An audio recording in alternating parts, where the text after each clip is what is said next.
So we all know about midlife crises. Over the past 10 years, the term quarter life crisis has come into vogue. And another term that I want to take a step further, and for myself, when I was 18 years old, I had my 1/5 life crisis. And that was brought on by the failure of the first business that I ever started. And now I can kind of look back at it a little over 10 years out. But at the time, it was just the most painful thing that had ever happened in my life. Has anybody ever had a business failure? A few people. At the time, I didn't realize it would also be one of the best things. But essentially, when I started a business at 16 years old, my friend and I started a web development company. And essentially, we created websites for local businesses, a local YMCA, the local Holiday Inn. And by our senior year, we were able to charge $100 per hour. And we had a model where there was a web development team in India that contacted us that we used. So we paid them $25 an hour. And so we were making $75 an hour, not for every hour that we worked, but that this company worked. And nobody else in our entire high school had ever started a business. Our parents weren't entrepreneurs. The teachers weren't entrepreneurs. And so we thought the only explanation we could come up with was that we were geniuses, that people didn't understand it. We had press articles written about us, and I got a big head. And my identity got wrapped up in the business, and that's what happens when you commit 110% of yourself to something. And going into college, my friend and I, we went to different colleges. The economy turned around, and ultimately, after investing all the money that we'd made back into the business had gone under. Our main goal at that time, in that period of my life, was to make money. My mom, I had grown up with a parent that whenever I wanted something, she said, we can't get it because we don't have enough money. Now, I'm a parent of 2 children now. And she opened up to me recently that the reason she said that was just so I would stop asking her for what I wanted. But it scarred me, so money was really important to me. And I just felt like such a failure that we'd spent all much time and walked away with nothing. And another thing that happened is as we were running out of money, basically moved 45 minutes away from campus. I was going to NYU at this point, to a rat-infested neighborhood. I remember the apartment that I lived in. It was basically we had a cockroach counter on the wall. The left column was little cockroaches. The big column was big cockroaches. And I remember that I knew it was getting bad. When I walked in, I saw a cockroach and I would jump and scream and chase it away. But once I stopped caring when I saw a cockroach, I knew I was getting a little too used to it. And I don't know if anybody's ever seen a New York City rat, but it's about that big and its tail doubles its size. I would not put my cat in a one-on-one fight with that rat. And literally, half a block, there would literally be 15 rats that would go between the houses and the garbage cans, and so I'd always have to dodge them. And the worst point I got financially was literally when I ran out of money. When I say we ran out of money, took money from the piggy bank, bought food, and then we had nothing left. And so for a period of 4 days, I remember opened the refrigerator, there was no food left, and got egg, cinnamon, milk were the only things left, and that's what we put in the oven. And what came out was something that tasted like bread, muffins, and let's say cake, all mixed into one, and just didn't feel like it could get any lower. And went into a state of depression. And really, the thing that took it out was when I finally started to open up to people and admit that this had happened. Even though my first thing to do was try to start another business so I could try to make that successful, so have a good story, but that didn't work. And a mentor introduced me to this concept, which has really changed my life, and in retrospect has really guided almost every professional decision I've made.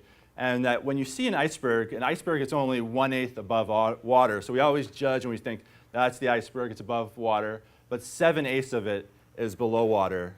And what happens, I found, when you take away everything that can be taken away, what matters is what's most important in life and what's most valuable. And I realized all these assets that I had gained from starting the business, such as building a network of people, building a brand through the newspaper articles, learning an incredible amount of about business at a young age, building my character and things like that, and really learn based from that a few things. One, that failure doesn't exist. What we think of failure is basically what makes us grow stronger in many ways. But also that I really regretted building the business around money, because it just it had no meaning at the end, and life's too short to take a risk to put everything, try to make money, and you don't even make money, and you don't spend the time focusing on the things that really matter. So for me, a value that I took away from that is whatever business I do in the future, I want it to reflect who I am at the deepest level, not what I think it should be at what it is at a surface level, or what people expect that your type of business and your industry to be.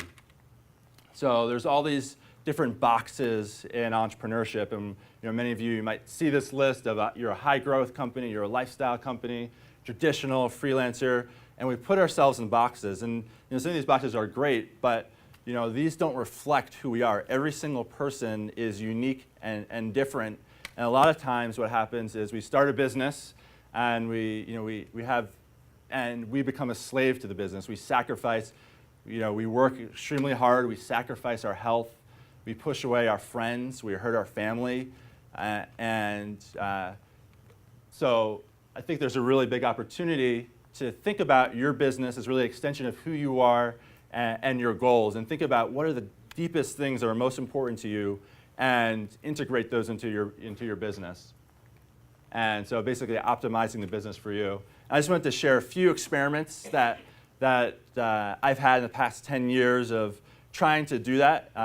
And I can say it's been challenging. It's been the best decision ever, but it's also been challenging, because in following a unique path for yourself, you can't compare yourself to other people. People in your industry aren't going to understand why the decisions you're making decisions. And you just, at the end of the day, have to have faith and understand that you're doing it for the right reasons. So one of the first decisions that we did is Sheena, Sheena's going to put this photo, found that on her Facebook wall. Sheena, who came up earlier, is my wife and business partner. And we originally started Impact together in 2006. And that was against the advice of all our advisors. We felt insecure about it. We felt like if people found out, they wouldn't work with us. So it's one of the reasons my last name is Simmons and her last name is Lindahl, because we didn't want people to know. And so it's with a lot of things, we're trying to hide it. But in retrospect, and at the time, it was the most logical decision. We share the same values of helping people reach human potential. We're extremely ambitious, and almost be illogical not to work together.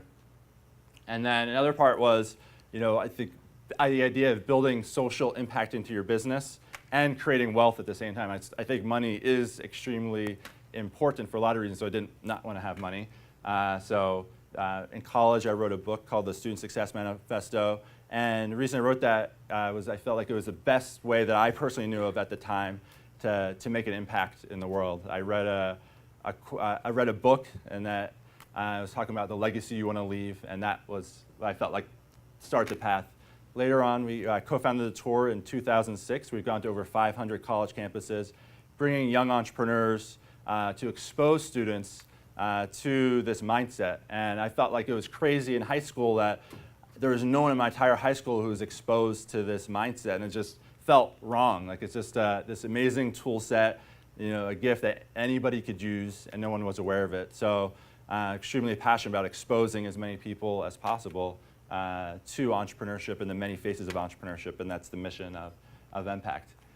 Another experiment was we didn't integrate the children into actually working in the business, but maybe we'll do that once they're a little bit older. They're 4 years old and 2 years old.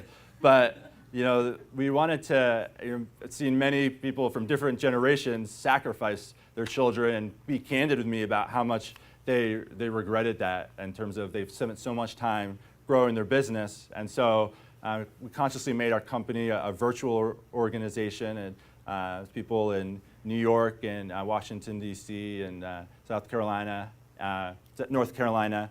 And that's been hard in terms of, your identity is wrapped up in business. You feel like for the business to survive, you have to work a huge amount of hours. and consciously scaling the amount of time you work back, and also creating a lifestyle where you can spend a number of hours per day with your children has been, it's always a huge challenge, but something I'm extremely grateful for, and I hope they will be one day as well. So that's Hallie on the left and Jaden on the right. And another part was thinking about, one of the things, our June talked about relationships, and how relationships are important. And I really agree. I think the most fulfilling thing and important thing in our lives on a personal level is the people that you're surrounded with, and at a business level, the people on your team.